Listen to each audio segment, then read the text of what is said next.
इतिहासामध्ये नव्हत्या त्या गोष्टी या लवचिक शक्ती सेनेमुळे घडलेल्या आहेत. मगाशी आमदारांनी उल्लेख केला.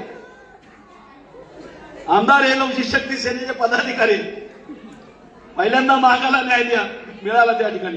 विधान परिषद या इतिहासामध्ये पहिल्यांदा मिळाली. कशामुळे मिळाली, कुणामुळे मिळाली? ही सगळी लवचिक शक्ती सेनेमुळे मिळाली. बांधव स्पष्टपणे उल्लेख केला.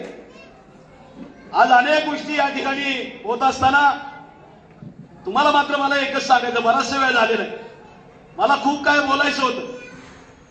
मात्र तुम्हाला या ठिकाणी विनंतीपूर्वक सांगतो, आता मात्र इथून पुढे जागा राहायचंय बरं का. कालपर्यंतचा प्रवास ठीक होता. कालपर्यंत आम्ही बजरंग भाऊ कसंही रडत खडत हा गाडा आणला इथपर्यंत. मार खाल्ले, केसेस घेतल्या, बरंच काय काय झालं, जेलसमाध्या घेतल्या, आमच्या अविनाशनी फाशी घेतली बुलढाण्याचा, बरंच काय काय इथपर्यंत तो प्रवास झालेला आहे. 1 तारखेला तो निर्णय जाहीर झालेला आहे. 1 तारखेपासून या ठिकाणी सुप्रीम कोर्टाने जाहीर केलंय की प्रत्येक राज्याने तो निर्णय या ठिकाणी अंमलात आणला पाहिजे. आता राज्याला अधिकार संसदेने दिलेले आहे. आता केंद्राकडे अधिकार नाही, प्रत्येक राज्याला तो अधिकार आहे. या ठिकाणी त्या राज्याने जी शिक्षणातली, नोकरीतली, राजकारणातली जी एक भाकरी आहे आरक्षणाची, त्या भाकरीतला एक चतकोर तुकडा मांगाच्या वाट्याचा हळूच त्यांनी बाजूला करायचा, मग मांग खात बसली. अगदी सरळ सरळ तेवढा निर्णय राहिलेला आहे. पण झालंय काय बघा की सुप्रीम कोर्टाने निर्णय जाहीर केला. 1 तारखेला निर्णय जाहीर झालाय. सुप्रीम कोर्टाने काय केलंय तुम्हाला माहिती आहे का? त्याची जाणीव आहे का?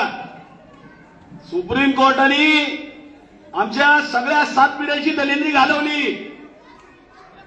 जे आजपर्यंत आम्ही दरिद्रावस्थेमध्ये होतो ना, 99% झोपड्यामध्ये, आजपर्यंत एक बी कमिशनर, कलेक्टर, इंजिनियर, डॉक्टर मांगवड्या जन्माला येत नव्हता ना, ती सगळी दलिंद्री या सुप्रीम कोर्टाने घालवली. 1 ऑगस्टला घालवली. आजवर आम्ही दोघंच बघत बसायचो. तो ऐतिहासिक क्रांतिकारी निर्णय झालेला आहे. मात्र आता तो सरकारच्या हातात आहे. मग ते राज्य सरकारने या ठिकाणी त्याची अंमलबजावणी करायची. आता मगाशी या ठिकाणी अनेकांनी उल्लेख केला, कैलास भाऊंनी आपल्या भाषणामध्ये तुम्हाला चप्पल हातात घ्यायला लावली. कारण आता ती तोंड बाहेर निघायला लागले. जेव्हा मांगाच्या हिताचं आलं तेव्हा ही अशी दलिंद्री अवलाद आता बाहेर निघायला लागली. जे कालपर्यंत मागे लपून छपून मांगाला गोड बोलून हेच की आम्ही तुमचेच आम्ही तुमच्यासाठीच, त्यांचे चेहरे मात्र आता उघडे व्हायला लागले. मग खरंच तुम्ही आमच्या आहात का? 1 तारखेला सुप्रीम कोर्टाचा निर्णय जाहीर झाला. आता अभिनंदन, तुम्ही आभार व्यक्त केलं पाहिजे. तुम्ही लाडू पेढे वाटले पाहिजे. चला आमच्या लहान भावाला, या मांगाला सुद्धा आता आरक्षणाचा लाभ मिळेल, आनंद व्यक्त करा ना तुम्ही. अरे विरोधात चाललाय, संविधानाच्या विरोधात, संविधानात पद्धतीने त्या ठिकाणी ते बेहजी बसलेले, त्यांनी तो निर्णय दिलाय.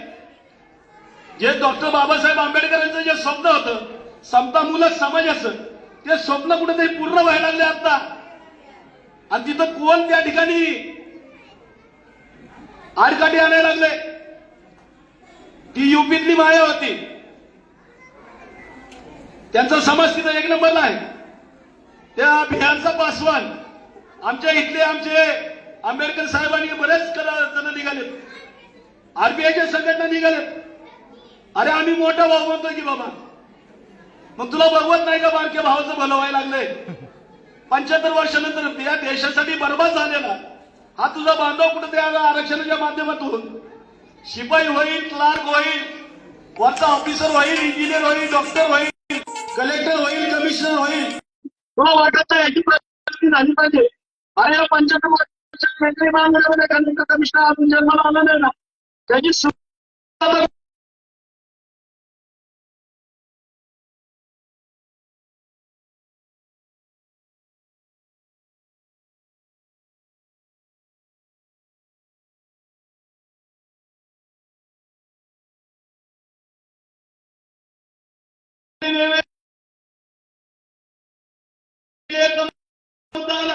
तो एका 7 पैकी एका चॅरिटी त्या ठिकाणी फक्त सुचवलंय की ओबीसी सारखं करावं का, तो निर्णय नाही नाहीये.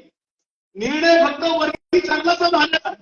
हे सगळं असताना तुम्हाला सांगतो बांधवलं, गाळ बसू नका. माझ्या बहिणीने तुम्हाला सांगतो, बिलकुल गाळ बसू नका. आपल्या भावी पिढीचं आजपर्यंत आम्ही बिगरीच काम करत आलो. आजपर्यंत आम्ही खालचीच कामं करत आलोय. आता कुठेतरी सुप्रीम कोर्टाने आपल्याला द्यायची नाही.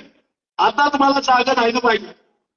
नवजी शक्तीची सेनेनी जे काय द्यायचं द्यायचं इथपर्यंत तो प्रवास आणलेला आहे. आणि कुठेतरी सुप्रीम कोर्टाला तो निर्णय घ्यावा लागला. सरकारने दिलं नाही बरं का. आम्ही सरकारकडे जायचो, मग ते आघाडीचा असो नाहीतर पिछाडीचा असो, युतीचा असो नाहीतर महायुतीचा असो, कुणाचाही सरकार असो, आम्ही जायचो ना. पण कुणीच दिलं नाही. यांनी तरी कुठे दिलंय कुणी? सुप्रीम कोर्टाने. यांना फक्त अंमलबजावणी करायची.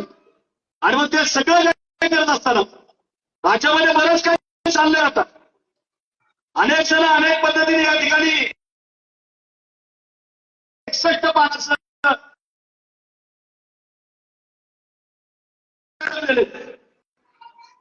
मला प्रश्न पडलेला की आम्ही कुठल्या व्यवस्थेमध्ये राहतोय आणि आजपर्यंत जो आमचा प्रवास झालेला आहे त्याबद्दलही प्रचंड मनस्ताप या ठिकाणी होतो.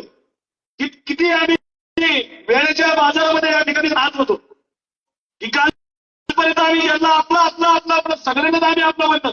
गाव आमचाच, तालुका आमचा, जिल्हा आमचा, राज्य आमचं, देश बी आमचाच, ह्यो बी आमचा, त्यो बी आमचा, सगळे आमचेच. आमच्याबद्दल मात्र कुणी बोलत नाही की हो बी आमचा आहे, कुणीच बोलत नाही. ही परिस्थिती असताना तुम्हाला जाता जाता एकच विनंती करतो, कळकळीचं आवाहन करतो. आपली भावी पिढी जर घडवायची असेल, तो निर्णय झालेला आहे. मात्र या ठिकाणी डाकू लोक बसलेले, दादा ते जागे झाले, त्यांचं पित्त खवळलंय. मांगाला भेटायला लागलंय म्हणलं की इथं पित्त खवळलंय. अनेक नेत्यांचं पित्त खवळलंय. आम्ही इथपर्यंत प्रवास केलेला आहे नवजी शक्ती सेनेत.